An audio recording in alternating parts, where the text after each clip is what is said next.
Ce qu'il y a de bien avec la simplicité, c'est que justement, c'est pas compliqué. Salut tout le monde, c'est Omar de Frandroid et aujourd'hui on va parler de cette Galaxy Tab S6 Lite, la dernière tablette de Samsung. Et justement, on va voir que son argument principal, c'est la simplicité. Vous êtes prêts? Allez, c'est parti!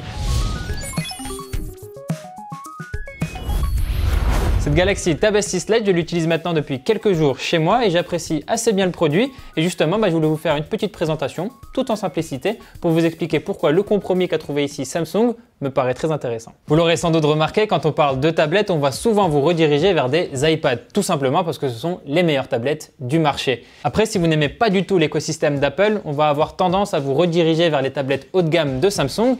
Mais comme leur nom l'indique, les tablettes haut de gamme, c'est pas accessible à tout le monde. Et du coup, justement, cette Galaxy Tab S6 Lite, elle a trouvé ce bon compromis qui pourrait plaire au grand public. En gros, ce qu'il faut retenir, c'est que Samsung a repris la même formule que sur sa Galaxy Tab S6 haut de gamme et a enlevé presque toute la partie productivité pour se concentrer sur ce qui est important pour la majorité des utilisateurs sur une tablette, la consommation de contenu. Du coup, forcément, en termes de design sur cette Galaxy Tab S6 Lite, faut pas s'attendre à quelque chose de révolutionnaire. On a une ardoise.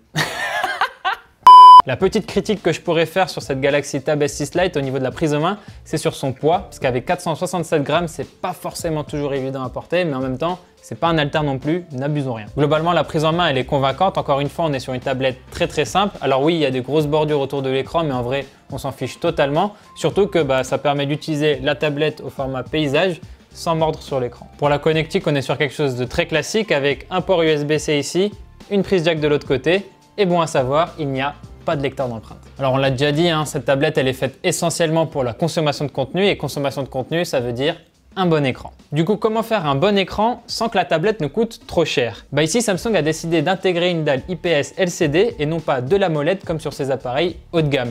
Alors du coup, si vous êtes comme moi un amoureux de l'OLED de Samsung, ici malheureusement faut faire une croix dessus. Après, on reste quand même sur une qualité d'affichage très satisfaisante pour la grande majorité des utilisateurs avec cet écran de 10,4 pouces au ratio 16/10 et une définition de 2000 x 1200 pixels. On retient aussi que le contraste il suffira largement pour la majorité des films et séries que vous regardez sur ce genre d'appareil. Quant à la luminosité maximale, elle suffira si vous utilisez la tablette en intérieur. Elle suffira un petit peu moins si vous l'utilisez en extérieur. En gros, l'idée générale qui se dégage ici, c'est que pour vos vidéos sur YouTube, OCS, Prime Video, Netflix, cette tablette, elle fait largement le taf, elle le fait très bien. En ce qui concerne l'expérience utilisateur, on a affaire ici à One UI, l'interface de Samsung, et comme sur les smartphones de la marque, on adore. C'est simple, c'est fluide, c'est intuitif. La recette parfaite. Bon alors évidemment on est sur une tablette donc il y a 2-3 petits trucs à savoir. À commencer par le stylet. On a ici un stylet S Pen mais qui n'a pas les fonctionnalités Bluetooth. Ici ce sera vraiment juste pour écrire et dessiner sur votre tablette mais en touchant l'écran et pas en utilisant le stylet comme une télécommande. Et finalement il n'y a rien d'étonnant à cela. Finalement la Galaxy Tab S6 Lite ce qu'elle veut c'est vous permettre de faire un dessin rigolo à partager avec vos amis et pas forcément d'avoir des utilisations un peu plus sophistiquées. Il faut vraiment retenir que cette tablette, elle n'est pas du tout axée sur la productivité. Et d'ailleurs, c'est pour ça qu'il n'y a pas le mode Samsung DeX qui permet d'utiliser la tablette comme un ordinateur. Ici, vous n'avez pas cette option. En soi, le stylet, il est plutôt agréable à utiliser. Il a un côté plat qui permet du coup de le fixer comme ça facilement sur le côté de la tablette grâce à un aimant. Pour écrire et dessiner avec le S Pen sur la tablette, il faudra un petit temps d'adaptation parce que forcément, vous n'aurez pas les mêmes sensations qu'avec le combo classique papier stylo. Je ne vais pas m'attarder sur la partie photo de cette tablette parce qu'après tout, personne ne prend des photos avec une tablette. Il faut juste savoir que vous avez une fonctionnalité qui permet de scanner des documents avec l'appareil photo et ensuite dans la galerie, vous allez pouvoir les remplir ou les signer pour vos paperasses administratives. La Galaxy Tab S6 Lite, elle a un SoC Exynos 9611. Pour vous donner une petite idée, c'est exactement la même puce qu'il y avait sur le Galaxy A51, un smartphone milieu de gamme qui est sorti un peu plus tôt en 2020. En gros, ici, il ne faut pas s'attendre à des performances ultra musclées pour vos jeux 3D très gourmands. L'idée ici, c'est beaucoup plus d'assurer les tâches du quotidien sans problème et la tablette le fait plutôt bien. Pour donner aussi quelques chiffres, la Galaxy Tab S6 Lite elle a 4 Go de RAM et un espace de stockage de 128 Go qui est extensible via une micro SD. Pour la batterie, on a une capacité de 7040 mAh qui promet une autonomie de 13 heures en lecture de vidéo.